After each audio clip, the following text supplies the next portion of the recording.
The Gym Leader Challenge format, often referred to as GLC, might possibly be the greatest thing to happen to the Pokemon TCG ever, but now it's all but gone, so what caused its rise, and perhaps more importantly, what caused its fall? This is the rise and fall of GLC.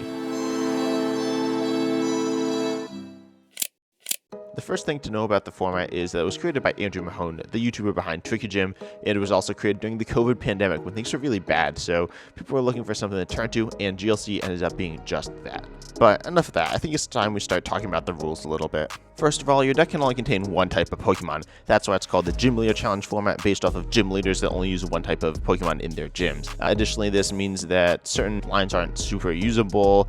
There are a lot of intricacies that we'll get into a little bit later, as some of them cause problems, but for now, just keep in mind that it gives the format a lot of personality and is the most defining feature of the whole format. Next up, you can only have one of any individual card in your deck. This is very much like Magic the Gathering's Commander format, and it makes decks a little more interesting, as you can't just go in with one game plan. You need a few different routes you can go down. The final rule here is that you can't use any rule box cards. These are Pokemon like GXs, Vs, and EXs, as well as a variety of trainers and some other weird things as well that you just can't use because they're very, very strong. The last aspect of the format is that it takes place in Pokemon's expanded format, meaning that it is black and white on, which is a pretty large set of cards, but before then, rulings start to get weird, so this is where it's set at for now. In order to fully understand why GLC was able to rise to greatness, we need to figure out what makes the format great in the first place. One of the most important aspects of any Pokemon format is that it is easy to learn. If a format is easy to learn, that means new players can pick it up all the time and get into it and just enjoy themselves with it. If it's complicated, then every time you try to make a new deck, it becomes clunky with all the weird rules, and it just becomes not fun to play. A format obviously isn't any good unless you can play it. The cards need to be both cheap and accessible, and also you need to be able to play the game easily. This is primarily done through an online client nowadays, so although playing Pokemon cards physically is pretty fun, you need to be able to play online or else the format will just fall apart. The third aspect may actually surprise many of you, but that is that you must have a thriving casual scene. And while casual players obviously aren't as committed to the game as more serious players, they are the main group of players who will be joining the game. You won't join the game as a competitive player. So you need to make sure that the game appeals to casuals. Obviously, this kind of encompasses some of the previous ideas, but it is in its own right very important, and you can't stress competitive too much to new players. Lastly, of course, a format must be hard to master and complex at the highest level. If, for example, in Pokemon a metagame gets too stale, that's not a good sign, meaning that obviously the players could be at fault, but also the format is often probably flawed in that case as well. Now let's take a look at how GLC matches up against that criteria. First of all, the format is very simple. There are only 3 rules, 4 if you count the time span of the cards you can get from, so it's generally pretty simple. There are a few weird rules that I'll get into later though, but overall it's super easy to get into, and that's why it became so popular. GLC was also very playable. The cards were relatively cheap because there were no Vs, EXs, or GXs that were generally much more expensive than other cards. However, some of the older cards from, say, the Black and White and X and Y era did become a little bit expensive because they were, of course, out of print for the most part and therefore a bit harder to obtain, but it wasn't too big of a deal. Additionally, you could play the game through the online client Pokemon TCG Online. This didn't have a dedicated mode to GLC, but it did have the expand format, and of course any card in GLC is playable in expanded or at least unlimited, so you could always challenge your friends to play in GLC, but you couldn't play it on the ladder. The player base was also extremely casual. While you did have to go into a Discord server to play it, people weren't dedicated and playing in tournaments or anything like that. That started to crop up a little bit later, but generally people just enjoyed it because it was fun. You could pick up your favorite cards from throughout the ages and just enjoy a game of Pokemon. Now, judging if a format is hard to master or not is really difficult at the beginning of the format because obviously players haven't had time to develop it yet, but because of the vast variety of cards in the format with seemingly infinite possibilities, it looked like there was no end in sight to the development of the format and the meta as a whole. Now I think it's as good of a time as any to talk about some of the weird rulings of the format. Of course, with the format spanning such a long period of time and also having a few rules that just aren't really ever seen in the Pokemon TCG, a few rules have to come up. So let's say your favorite Pokemon is Vaporeon, or any of the other evolutions for that matter, because who doesn't like the evolutions? They're some of the most popular Pokemon ever. So Vaporeon is of course a water type Pokemon, then Eevee is a colorless Pokemon or a normal type Pokemon in the video games. So in order to play this, you will need obviously a colorless deck for Eevee, but then also needs to be a water deck for Vaporeon, and because your deck can only have one type of Pokemon, well, you pretty much can't play it unless you do some weird way to skip evolutions. So pretty much any Pokemon that evolves from a different type of Pokemon is completely banned from the format. And this hurt some players a ton because their favorite Pokemon were just banned, and it made the game feel a bit awkward and just made some people sad. There's also the issue with rulebox Pokemon. Of course, rulebox Pokemon are generally referred to as multi-prize Pokemon such as EXs, GXs, Vs, or the other EXs or other Vs. There's quite a long list of them, but that's not all the rulebox Pokemon. There are also rulebox Pokemon like Prism Star Pokemon and Radiant Pokemon that are also not allowed because they are quite strong. And actually, with their gimmick, they wouldn't really make much sense at all in GLC because you can only play one of them anyways. But aside from that, there are a number of other rulebox cards. So Prism Stars, as I mentioned, are Pokemon, but they're also Prism Star Trainers, which are also banned, but they're technically not rulebox cards, but realistically everyone kind of knew that they were, and so they just would play them. Same thing with A-Spec cards. But then you get to weird things like Ancient Trait Pokemon and also Amazing Rares. So initially on the forum's release, the Ancient Trait Pokemon were not allowed. Were they rulebox Pokemon? It's a bit hard to say. And then Amazing Rares were definitely not rulebox Pokemon, so they were always allowed, but there are always a lot of questions around this concept, and it got a bit confusing, especially as things went on and the format actually began to change. The first big thing to happen to the GLC format beyond the forum's creation was actually a few online tournaments hosted by various YouTubers such as Carebank44, Zach Young, and Professor Poke. These tournaments were run through Limitless and through Discord and were relatively casual and simple, and these were run by newer members of the community who hadn't run tournaments before, but they were used to just kind of springboard these creators off the ground as well as the format itself. Now, of course, having tournaments seems a bit counterintuitive to the competitive side being bad and the casual side being good, but the competitive side isn't necessarily bad, but it's bad if it takes over the casual side. But because these tournaments were still pretty low-key and they weren't massive, the game was still able to thrive casually. But then, a few concerning events started to happen. Andrew Mahone made a new video covering GLC where he played a water-type deck, which he really enjoyed at the time and encouraged other people to play. But then in one of these small casual tournaments, almost a third of the players played water-based decks. Now this is just crazy. It should be no higher than around 20% of the players playing a certain deck, but when it reaches 30, that's clearly a sign that the meta is just not diverse. Now it didn't mean that the meta itself was bad, but it meant that Andrew Mahone had a massive amount of control over the format. It became very concerning then when Andrew Mahone announced that he was hosting a tournament called a GLC 1K, where of course the prize for winning was $1,000. And if anything can turn a casual player to a competitive player, it's the possibility of money on the line. And the tournament went about as expected. People did show up and they did enjoy themselves, but also people were extremely competitive. And these are people who weren't usually competitive. While it was cool, it left players with a bit of an awkward feeling where they left knowing that they didn't quite enjoy it as much as they thought they would. It was cool, but it marked a big turning point in GLC and ended up marking the beginning of the end. Luckily, there are still some awesome things going on in the community. The Discord server was active, and a new website was created that included a blog, which is admittedly a bit old-fashioned, but still a nice way to show support for the community. Also, those tournament organizers and YouTubers I mentioned earlier began creating new channels that focused more on GLC, and they would play against each other on PTCGO and just enjoy the format as a whole, while also spreading it with the rest of the community. And of course, Andrew Mahone was still spearheading GLC, as he created weekly videos playing against other members of the community and showing off new decks. However, the flaws of the format soon surfaced as players realized that certain cards were overpowered.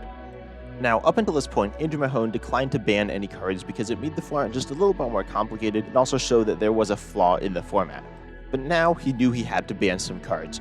Oranguru, Lysander's trump card, Chip Ice Axe, Hiker, and Forest of Giant Plants were all banned in quick succession. In addition to this, Ancient Trait Pokemon were now allowed in the format to allow colorless to remain strong. While these bans did breathe some new life into the format, it still wasn't quite right. Andrew Mahone hosted more large GLC events, and this time upping the amount of money to win. However, this was the problem with the original tournament, so this did not help in any way. The bigger problem was that the Tricky Gym channel was, for the most part, dropping GLC content. The format was struggling, but it was clear that Andrew Mahone wanted the format to be very successful. However, he clearly did not know how to revive the format from its weakened state. And as the format continued to struggle, it became even more clear that Andrew Mahone was clinging on to threads as he decided to ban Kyogre. Now, I wouldn't say Kyogre was ban-worthy, but it was also very strong, so it's not crazy that it was banned. However, it was weird that it was banned exactly a year after the first bans. While GLC was struggling, it certainly wasn't dead yet, but something was lurking just around the corner that would land the final blow. See, up until this point, Pokemon TCG Online, or PTCGO, was essentially the only way to play the format. Sure, you could play in person or stream yourself through a webcam or something like that, but that was pretty tedious and did not allow you to have access to all the cards or play against all of the different opponents that you could through the magic of the internet. And PTCGO wasn't perfect for GLC. There is no ladder, but it was okay and you could play it and for the most part get a lot of the cards. But because so many players were unhappy with PTCGO, Pokemon themselves decided to solve everything by making their own client called Pokemon TCG Live. Now, this recently actually replaced PTCGO. You can now no longer play PTCGO, but you can play Pokemon TCG Live instead. However, if you know anything about Pokemon TCG Live, you'll know that it's really, really bad. So bad, in fact, that you can't even play the expanded format, the format that GLC is based on. At the time of recording this, there is no good way to play GLC. Playing through webcam and IRL is just way too awkward, and with no online client, the format is dead. So this sounds really bad, and it is. But there is some hope for the future. While Pokemon TCG Live seems to have no official successor that will allow players to play GLC, there may just be one solution. While it took a giant to create the format, it would take a legend to revive it. One of the most successful YouTubers in the world, Dan TDM, promised to make a brand new Pokemon client capable of doing what Pokemon TCG Live never could. Now, honestly, I wish I could give you more specifics, but that's all I know for now. However, there's an extremely high likelihood that this client will now be able to play GLC. Well, this whole journey all started when one man tried to do something that was impossible. It ended up becoming something truly great. Hey everyone, it's Types, and this is usually what I say at the beginning of a video, but now you're at the end of the video. That took me so long. That took me like 100 hours to make. I'd really love it if you subscribed. Unfortunately, that meant that I had to, some of my other videos this past week were a bit weaker, but I hope you're okay with that. And I hope you enjoy this as well, of course. As I said, I spent a while on it. I promised this actually a little while ago, it was a few months ago. When I reached 300 subscribers, I promised that I'd make a rise and fall of GLC. And I ended up waiting for a few reasons. One, I just put it off some. But there are a few things. First of all, obviously, it was a really hard task for Andrew Mahone to take, which he pretty much did all on his own, where he made his own format. And so he didn't fail, but didn't exactly succeed either. But the story felt kind of not over yet. It wasn't completely dead. But then, because at that point, Live was still not fully out of beta, so then you could still play PCGO, you could kind of do GLC. Right now, you can't really do GLC at all, so there's more of a dead factor to it, I should say.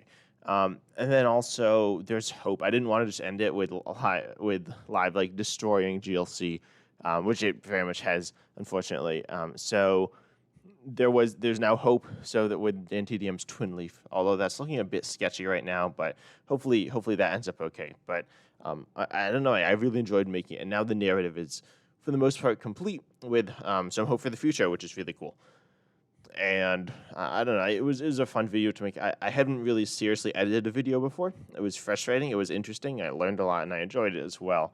And I hope you did as well, because obviously it's not that long short than my other videos, but I hope it feels more full. That was my idea. Obviously it's not the most beautiful thing in the world, but I'm proud of it, so that's good. And a few other things to talk about. The reason I did it, and some other people have commented this, and I appreciate that I know a lot about GLC. I've been in it since pretty much the beginning, and I've seen the rise and the fall. That's why it's called the rise and fall. And so I have experience, essentially hands-on experience with that, which is really cool. So I'm someone who both enjoys it, cares about it, and I even got my channel start essentially from GLC. GLC has, in some senses, defined me as a person. So that's why I chose to make a video on it, because it's something really important to me and to other people as well. Other people really care about GLC.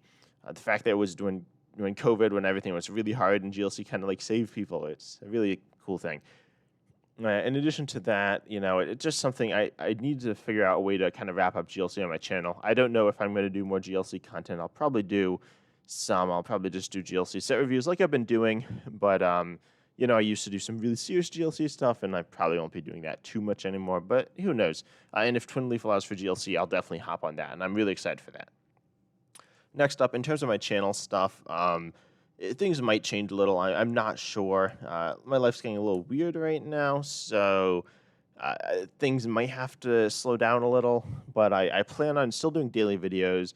on my main channel, and I'm actually creating some other channels. So I actually put a poll out if I should create new channels or stick with the same channel. I decided that I'm going to create, if I do something that's not Pokemon or Pokemon TCG or whatever, I'm going to create a new channel. So I've created a Smash Bros channel, maybe some other channels as well. So they're not going to have regular uploads. Don't expect too much, but if you enjoy the content on those other channels, then definitely subscribe to them, because that'll be the type of content. Within my channel, I will just be doing Pokemon content. So if you're like, oh, I came here for Smash Bros, then go to the Smash Bros channel, not this channel. But those won't be anything in particular. If I live stream, I'll live stream on this channel, I'm assuming, which I might try live streaming more. I'm probably going to stop doing shorts for the most part, if not completely. I felt like they didn't represent my brand super well, so I'm going to shift towards not doing that and focus more on regular videos now that I know how to edit. I have some ideas of how to make some cooler videos, so we'll see about that. And then if I do more heavily edited videos, I will probably stop doing daily videos, because I can't do serious videos and daily videos at the same time. We'll see, though. I'm not 100% sure. I will keep. I'll try to keep up with the same stuff. Podcasts will stay, because it's chill. And then, as I said, I will probably be doing some live streaming, not too much, but some here and there. And that might be I'd say expect maybe one a week or something, where I'll do games against maybe viewers, or just playing on the ladder, or maybe doing a Gartic phone again. That was pretty fun. But I'm interested in hearing what you have to think about this, because obviously it's an interesting thing. GLC was a really big thing in the Pokemon TCG for a time, and then has obviously since fallen off. So if I missed anything, please tell me that as well. I tried to do as thorough a job as I could. And as I said, I knew a lot about it, but I don't know everything. So I hope you enjoyed. And as always, I'm excited to see you next time. Please, I appreciate all your support, and I'm very thankful for it.